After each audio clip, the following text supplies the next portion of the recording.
জানলা দিয়ে সোনা রোদের আলো যায় যে ধুয়ে মলিনতার কালো।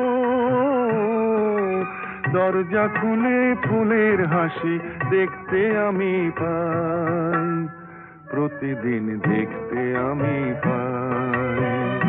এমন আমি ঘর বেঁধেছি পাহাড়ে যার ঠিকানা নাই, স্বপনের সিঁড়ি দিয়ে যেখানে পৌঁছে আমি যাই।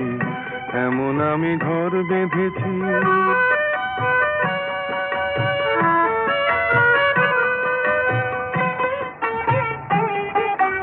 অঙ্গনে তার আলপনা দেয় আমারই সব কল্পনা, ছোট্ট চাওয়ায় দল বেঁধে যায় অনেক পাওয়ার জল্পনা।